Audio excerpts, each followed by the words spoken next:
आज की वीडियो में आपका स्वागत है। आज हम देखेंगे रासायनिक संयोग की जो अभिक्रियाएं होती है उसके बारे में चर्चा करेंगे कि रासायनिक संयोग के कितने प्रकार के अभिनियम हैं और इनके बारे में और इन नियमों को किस लिए दिया गया है और किसने दिया है जिनके बारे में हम चर्चा करेंगे। तो आपने इससे पहले रसायन विज्ञान की कक्षा 11वीं की जो हमने वीडियोस बनाई है पार्ट 1 पार्ट 2 यदि नहीं देखा है तो आप उनको जाकर जरूर देखें, क्योंकि पुरानी वीडियो देखेंगे तभी आगे का जो पार्ट है वो है हमें समझ में आएगा। तो सबसे पहले हम क्या देखते हैं, हम अभी क्या पढ़ रहे हैं कक्षा 11वीं का अध्याय 1 चैप्टर का नाम क्या है? चैप्टर का नाम क्या है? दिलीप फर्स्ट रसायन विज्ञान में चैप्टर का नाम क्या है? रसायन विज्ञान की कुछ मूलभूत अवधारणाएं। क्या है? रसायन विज्ञान की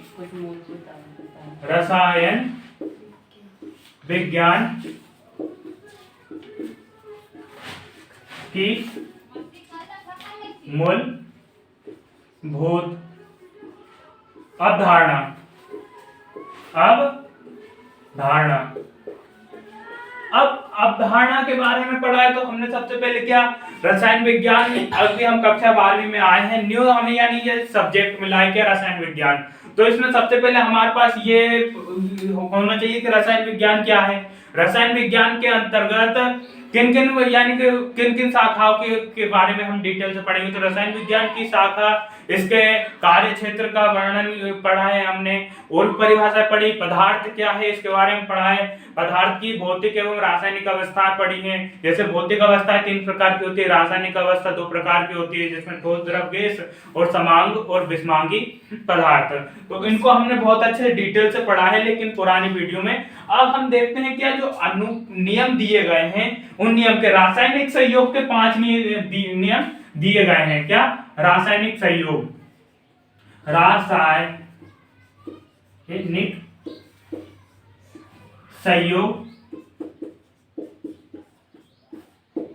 के नियम। तो रासायनिक संयोग के कितने 5 नियम दिए गए हैं और ये पांचों नियम ही बहुत ही महत्वपूर्ण है। ये मान के चलो मोस्ट आईएमपी हर बार पेपर में पूछा जाता है। या तो ये 4 नंबर के में पूछा जाएगा या फिर 1 या 2 नंबर के में पूछा जाता है। 4 नंबर के में पूछा जाएगा तो ये पूरी तरह से इनकी परिभाषा होती है, परिभाषा प्रैक्टिकल और जिसका जो भी रहता है आंकिक यानी कि जो रहता है सत्यापन, उसके बारे में पूछा जाता है। तो रासायनिक संयोग के 5 नियम है। कितने? 5 नियम है और इसको हम बहुत अच्छी तरह से समझेंगे। 5 नियम। और यदि एक अंक के लिए ये पूछा जाता है हमेशा कि जो हम कहते हैं स्थिर अनुपात का नियम किसने दिया है, गुणित अनुपात का नियम किसने दिया है, द्रव्यमान संरक्षण का नियम क्या दिया गया है। तो सबसे पहले हम बात करते हैं द्रव्यमान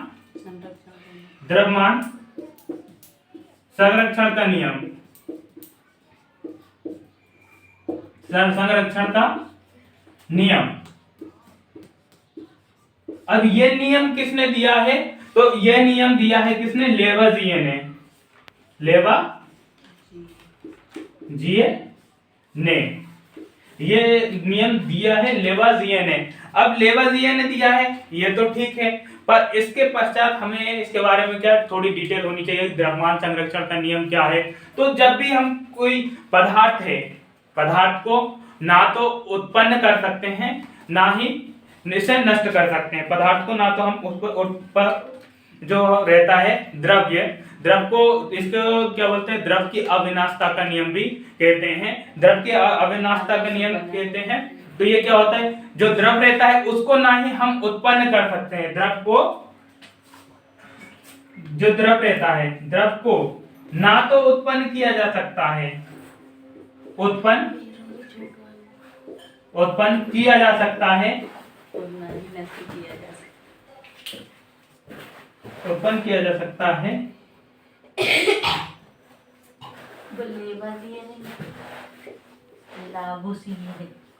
है और ना ही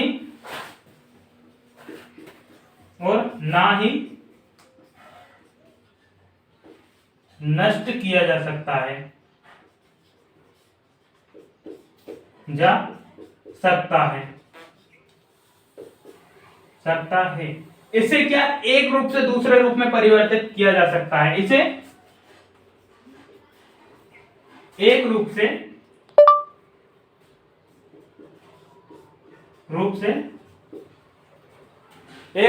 दूसरे रूप में परिवर्तित किया जा सकता है।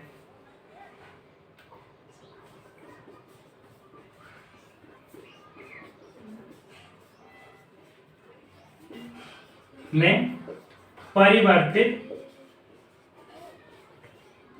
किया जा सकता है। अब परिवर्तित किया जा सकता है यह आपने समझा दिया। किस तरह किया जाता है हमें इसके बारे में भी डिटेल होनी चाहिए। और यही नियम जब यदि हम पढ़ेंगे ना आगे जाके तो यही नियम ऊष्मागतिकी का नियम बन जाएगा। क्या? ऊष्मागतिकी का नियम, ऊष्मागतिकी का नियम। तो ये जो प्रश्न है वो बहुत ही यानी कि महत्वपूर्ण है। क्यों महत्वपूर्ण है? सेम यही परिभाषा ऊष्मागतिकी के नियम में आ जाएगी। बस उसकी जगह पे द्रव की जगह पे क्या ऊष्मा को ना तो उत्पन्न किया जा सकता है ना ही नष्ट किया जा सकता है। इसे एक रूप से दूसरे रूप में परिवर्तित किया जा सकता है। अब हम द्रव की बात करें, द्रव को भी क्या ना ही हम नष्ट कर सकते हैं ना ही हम उत्पन्न कर सकते हैं। कैसे? यदि इसका हम एक प्रैक्टिकल करें, जो लेवाजिए ने प्रैक्टिकल किया था हम उसी के आधार पर बताते हैं कि प्रैक्टिकल उसने क्या किया था। एक एच आकार की परख नली ली थी। क्या? एक एच आकार की परख नली ली थी और उसमें क्या किया उन्होंने कि दो केमिकल लिए। अब वो दो केमिकल कौन कौन से? तो एक सिल्वर नाइट्रेट लिया था AgNO3,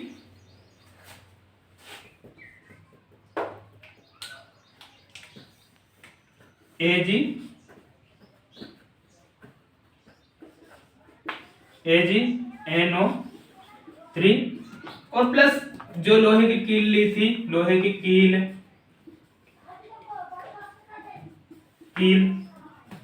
लिया था। और जो एच आकार की परख नली थी, एच आकार की परख नली, इसको पहले तो इन्होंने क्या किया, इन्होंने एक उसमें क्या एक ओर से क्या डाल दिया अपना AgNO3 और दूसरी ओर कील डाल दी। अब कील डाल दी और उसके साथ थोड़ा द्रव्य विलयन डाल दिया। अब इन्होंने क्या उसको गर्म किया तो जो AgNO3 वो विखंडित होकर भाप के रूप में ऊपर एकत्रित हो गया। पहले इनका यानी गर्म करने से पहले इन्होंने इनका भार तोला, वजन तोला, क्योंकि परख नली थी वो पूरी तरह से बंद थी। अब परख नली बंद थी, उसको गर्म किया तो उसमें भाप उससे बाहर जा नहीं सकती। उसका क्या परिवर्तन हो गया, जल से वह क्या यानी कि एक लिक्विड फॉर्म में था तो लिक्विड फॉर्म से वह क्या हो गया गैसीय अवस्था में चला गया। तो अब उसको हमने क्या थोड़ा ठंडा होने दिया। अब यहाँ पे इसको गर्म किया, गर्म होने के बाद इसको ठंडा किया और फिर ठंडा करने के बाद हमने उसको भार को तोला, उसके वजन को तोला। तो हमें उससे परिणाम क्या मिला कि परिणाम ये मिला कि उसका जो वजन था सेम वजन बाद में भी रहा। तो क्या जो उससे हमने ये निष्कर्ष क्या निकाला कि जो द्रव्यमान रहता है वह ना तो हम उत्पन्न कर सकते, द्रव्य को हमने ना ही उत्पन्न किया और ना ही नष्ट किया, बस एक रूप से दूसरे रूप में परिवर्तित हो गया। परिवर्तित कैसे हो गया? पहले वह क्या द्रवावस्था में था और उसके बाद वह वाष्पावस्था में हुआ, फिर वाष्पावस्था के बाद फिर द्रवावस्था में हो गया। अब आप पूछोगे कि भैया हम द्रव का वो पढ़ रहे हैं द्रव्यमान संरक्षण का नियम, तो ये द्रव और द्रव्य दोनों क्या अलग अलग हैं। द्रव्य और द्रव क्या है? तो द्रव एक प्रकार का कह सकते हैं हम लिक्विड अवस्था में पाया जाता है। द्रव लिक्विड अवस्था में पाया जाता है, मतलब क्या है? लिक्विड, पानी, पेट्रोल, डीजल, ये हमारे क्या है? द्रव है। और इसके बाद द्रव्य क्या है? तो द्रव्य क्या है? पदार्थ है। क्या है? पदार्थ है।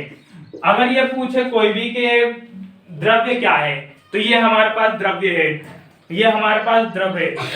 हमारे पास पेंसिल, कॉपी, पेन, लीड जो भी है हमारे आसपास की जो है वो वस्तुएं वो है द्रव। पर उसके बाद जब भी हम यदि द्रव की बात करें तो द्रव में क्या आ जाता है, जितने भी लिक्विड अवस्था में पाए जाते हैं, पेट्रोल डीजल जिनके बारे में मैं अभी बता चुका हूं, वह क्या आ जाता है हमारे द्रव्य में। तो द्रव और द्रव्य में दोनों में काफी बड़ा डिफरेंस है। अब ये हमने क्या द्रव्यमान संरक्षण के ऊपर चर्चा कर ली है। यदि इसको यानी आपको विस्तृत नोट्स चाहिए तो आप इससे पहले हम एक और वीडियो बनाकर डाल देंगे जिसके नोट्स के बारे में हम चर्चा करेंगे। तो द्रव्यमान संरक्षण का नियम वहां पे सिस्टमेटिक लिखा लिखाया मिल जाएगा, जो पेपर में हमें अच्छे से लिखना पड़ेगा। और यदि हमें नहीं लिखना पड़ेगा तो हम क्या करेंगे इसको अच्छी तरह से कि जो मैं बात यहाँ पर अब मेरा एक क्वेश्चन उठता है कि जो लेवज़िए लिखा है कि ये क्वेश्चन यानी इसका आंसर गलत है। तो देखो किसी भी चीज के अधिकांश अपभ्रंश पाए जाते हैं, क्योंकि पहले हम यदि इंडिया की बात करें, हम तो एक्चुअली खुद इंडिया के हैं, क्योंकि एक ही लोग समान लोग रहते वो हमेशा बिल्कुल सटीक नहीं बोलते, किसी ने कुछ बोला और उसका उच्चारण होते होते इसमें कहीं पर लेवज़िए मिल जाएगा, कहीं पर लावोज़िए मिल जाएगा। ऐसे ही क्योंकि ये हिंदू में अपनी इंडियन नाम नहीं है, ये जो जितने भी अंग्रेज थे उनके नाम पे है, तो इन्होंने क्या अपना इंडिया में बुलाते हैं। तो इंडिया में थोड़ी क्या जबान जल्दी नहीं चलती है, तो वो लावोज़िए की जगह पे लेवोज़िए हो जाता है। तो तुम्हें बुक में थोड़ा अलग अलग मिलेगा पर सेम नाम यही मिलेगा, लावोज़िए लेवोज़िए।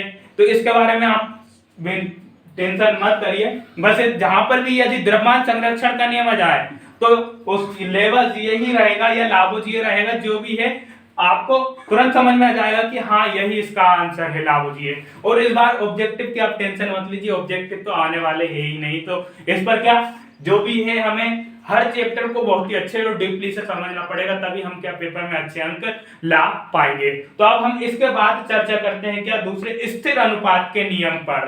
स्थिर अनुपात का नियम एक्चुअली मैं सोच रहा था स्थिर अनुपात को हम किस तरह समझाते हैं प्रैक्टिकल के माध्यम से, पर अचानक मुझे वीडियो बनाना पड़ गया तो मैंने क्या इस प्रैक्टिकल को रहने दिया। अब हमने क्या द्रव्यमान संरक्षण का नियम तो पढ़ लिया है, इसके बाद आ जाते हैं रासायनिक, ये भी मिटा दिया, निक संयोग का नियम के नियम। रासायनिक संयोग के नियम, फर्स्ट में द्रव्यमान संरक्षण का नियम। हमको इसके नाम से ही यानी स्पष्ट है कि द्रव्यमान का द्रव्य का क्या हो रहा है संरक्षण हो रहा है, द्रव्यमान संरक्षण का नियम। ये लेवज़िए ने दिया, लेवज़िए।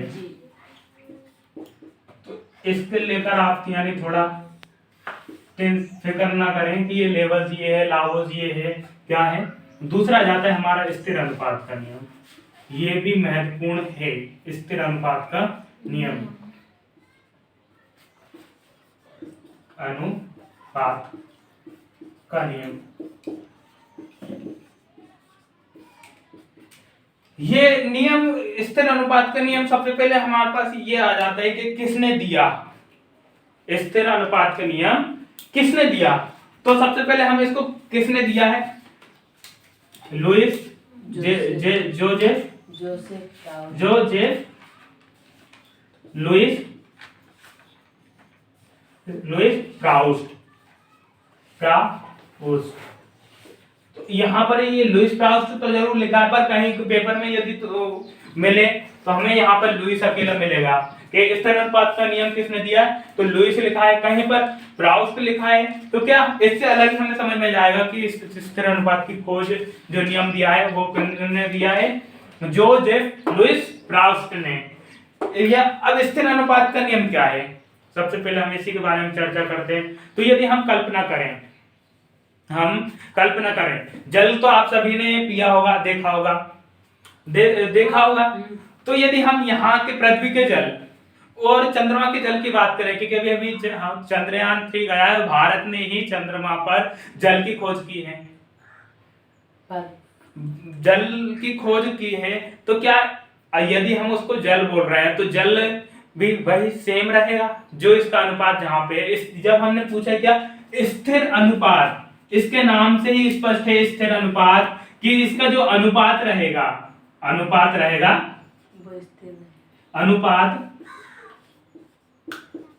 एक जैसा रहेगा मतलब समान रहेगा, एक जैसा या समान रहेगा। अब समान रहेगा यानी स्थिर रहेगा तो इसका यानी एक बात निकलती एक जैसा या समान। अब इसमें भैया एक जैसा समान है ये तो ठीक है, पर हमें पता ही नहीं है जल का जो रहता है स्थिर अनुपात कितना रहता है। तो जल का स्थिर अनुपात कितना रहता है पता आप लोगों को? पता है? नहीं पता है, पर आज के बाद कभी नहीं भूलोगे कि जो जल का अनुपात रहता है कितना होता है। तो जल का अनुपात होता है 1:7 नहीं 1:8। क्या 1:8 से 2:16। क्या 1:8 से 2:16 के मध्य में रहता है। अब इसमें तो ठीक है भैया, क्या है क्योंकि इसके अपन अणुओं की संख्या बढ़ा दे रहे हैं तो 2:16। यहाँ पर 1 है तो यहाँ पर 1 से गुणा कर देंगे तो 2 हो जाएगा तो 8 से 2 में गुणा कर देंगे 16 हो जाएगा। इस तरह इसका 2:16 ये आपके माइंड में आ रहा है। 2:16 के बेसिकली यदि पेपर में आएगा कि जल का जो अनुपात है वो कितना रहता है तो बेसिकली हमारे पास ऑप्शन क्या रहेगा 1:8। अब 1:8 है, मैंने कई जगह के जो जल एकत्रित किया, मतलब कहाँ के हमारा झरने का जल, समुद्र का जल, नल का जल, कुएं का जल, जहां पर भी मिल रहा है मैंने सबके यानी कि जो सैंपल लिए वो एकत्रित किए। अब सैंपल एकत्रित किए कहां से किए? जल को एकत्रित किया मैंने।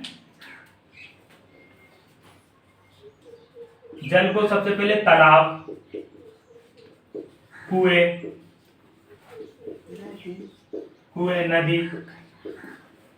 नदी के बाद क्या आ जाता है हमारा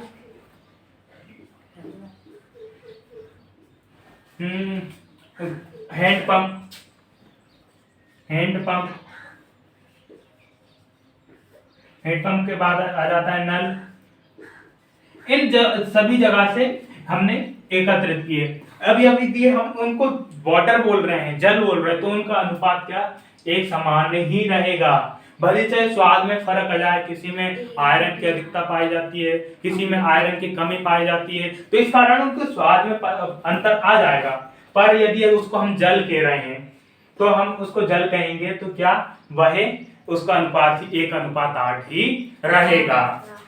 तो ये आपको समझ में आ गया हो तो आप स्क्रीनशॉट ले सकते हो। और इसके बारे में यदि आपको नोट्स प्राप्त करना है तो आप क्या अगले वीडियो, इसके बाद सेकंड वीडियो में मैं इसके नोट्स प्रोवाइड करा दूंगा। पर एक बार ये वीडियो देखने से पहले आप इस वीडियो को बहुत अच्छी तरह से समझ लें। तो वीडियो को देखने के लिए धन्यवाद आपका, बहुत बहुत थैंक यू। भारत माता की जय।